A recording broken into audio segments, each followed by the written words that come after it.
everyone, I'm Monique, welcome to Newbies. This is the second video in the daisy motif tatalong. In the first video we worked daisy as an individual motif in a step-by-step tutorial and looked very briefly at repeats. Today we are looking at different design ideas for those repeats and we're going to make a cute little mat. So as you know from the first video, daisy can be worked as a single motif, or you can make repeat motifs and join them as you go, continuing until your work is the size you want it to be.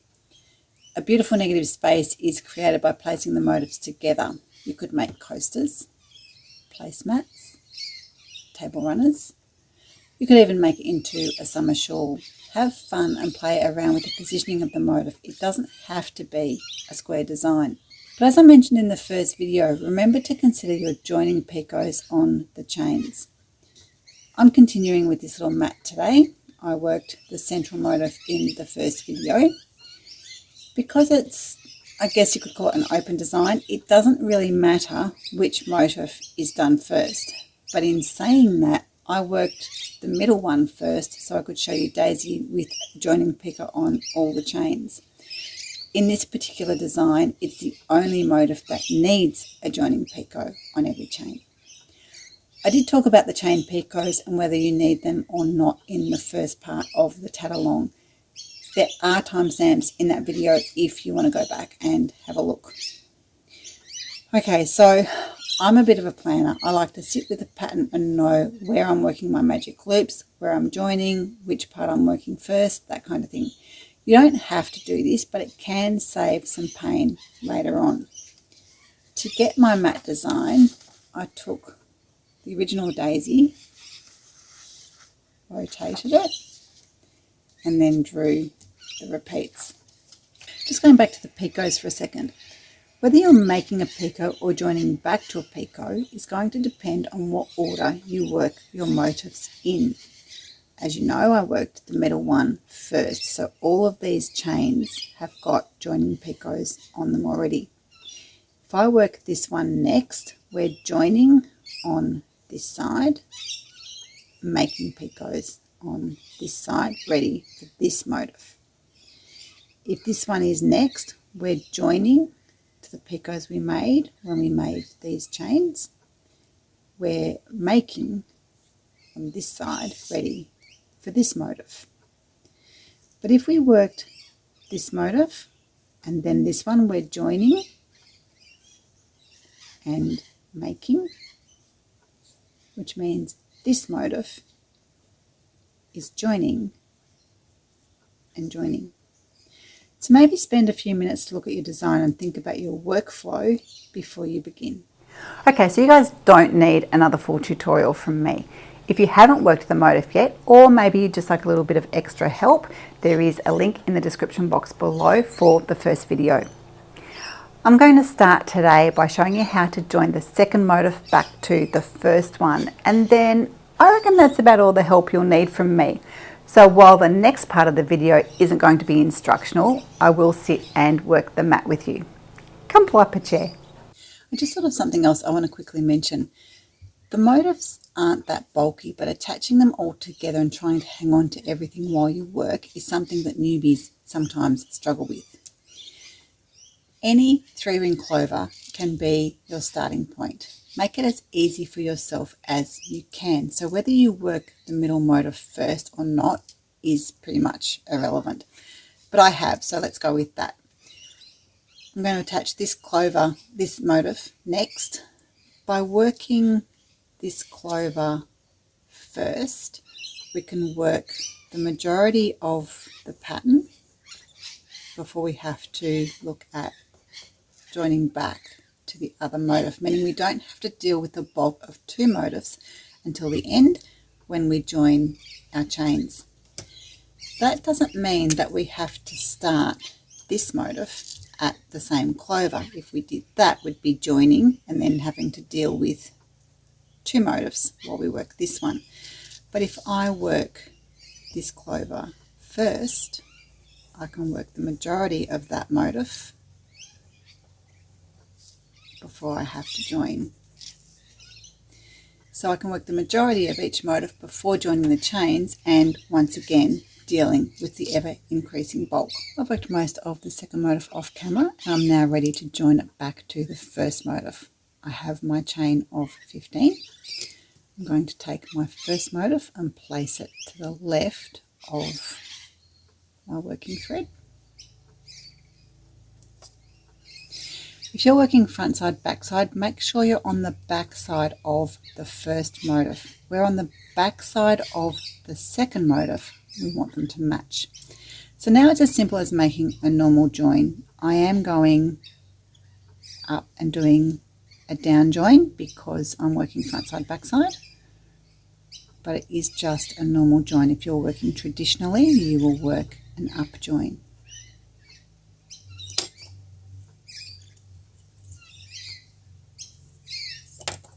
Give it a wiggle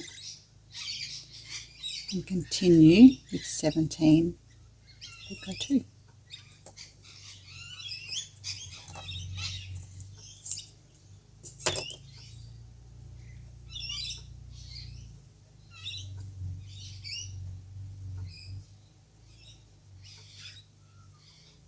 Going into my last 4-ring clover.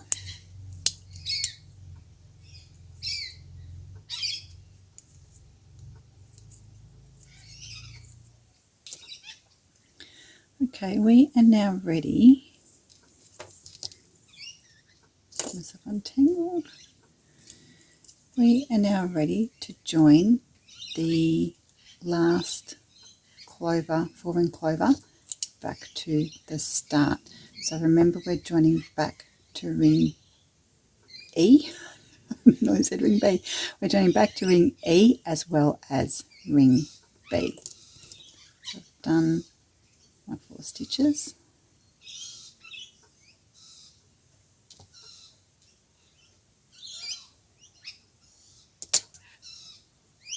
Make that join. We're doing 4.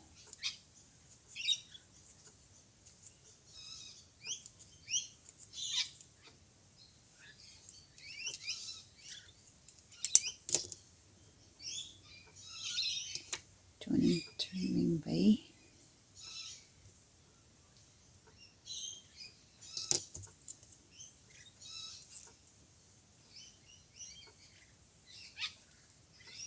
And doing 5 picot 1.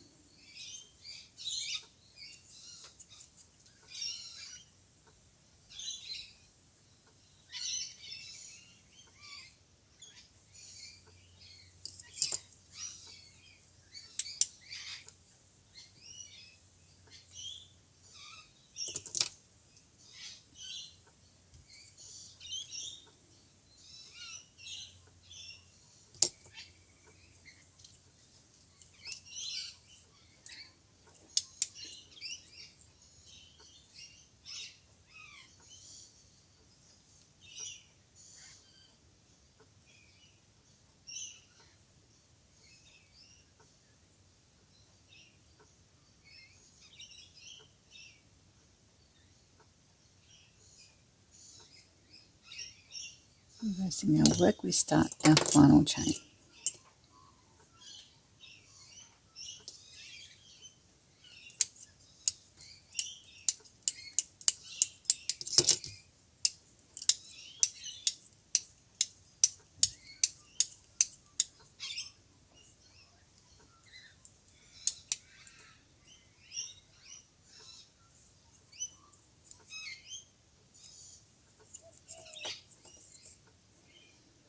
Give it a gentle snug. Make sure, see how my motif is twisted around? Make sure you've got it flat. And then make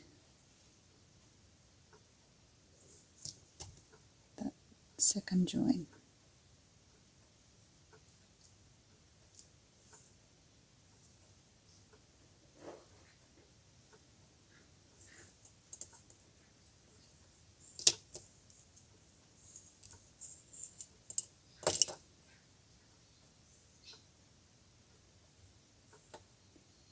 And my last chain is a count of 15.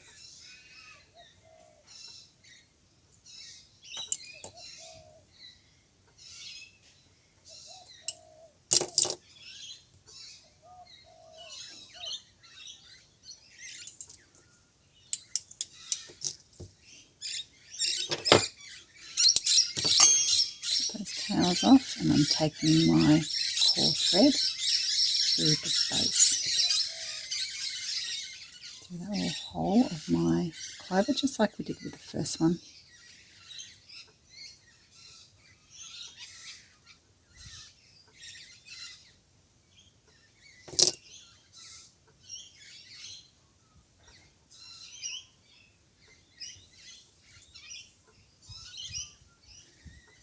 Sort myself out with magic loops here.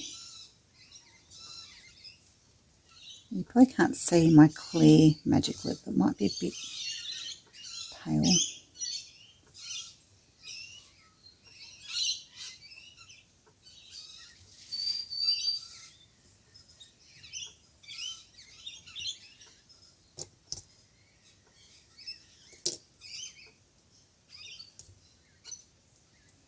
Tie my square knot.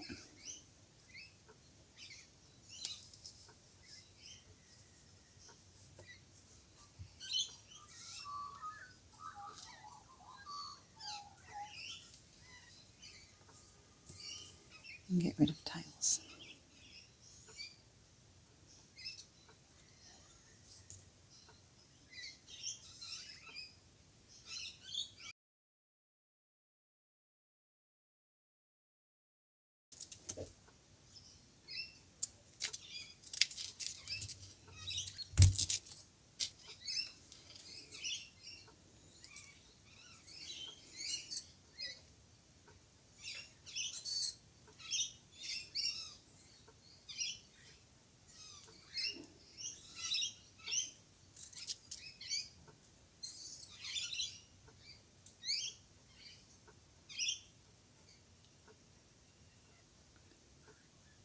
Clear loops are great, but they can be really tricky to see.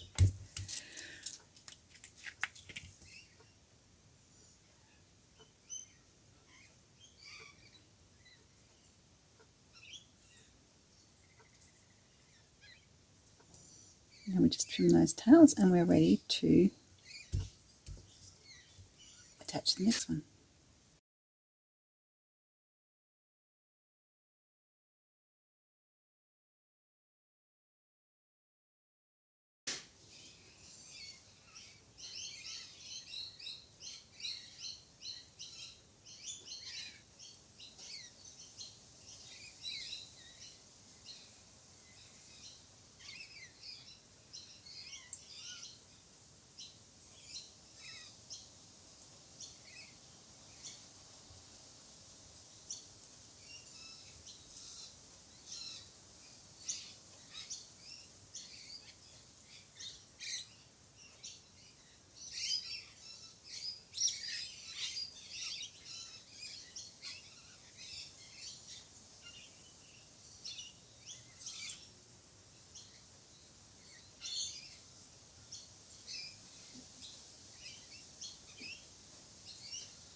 Dazzy.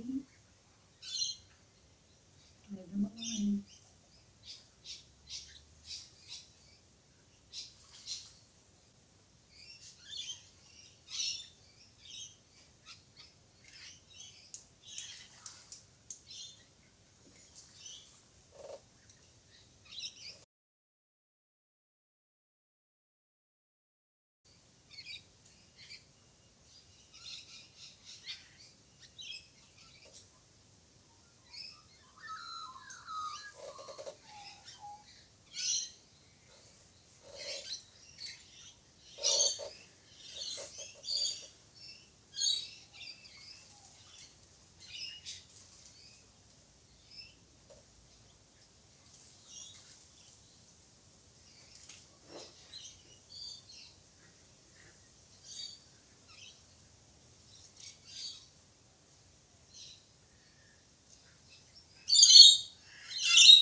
Okay, so we are done.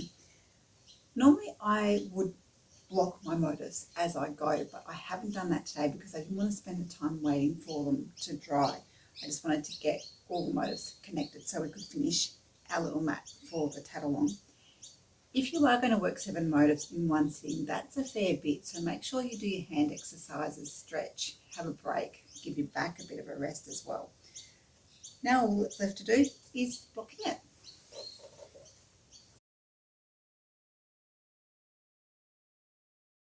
And that's Daisy worked as a cute little mat.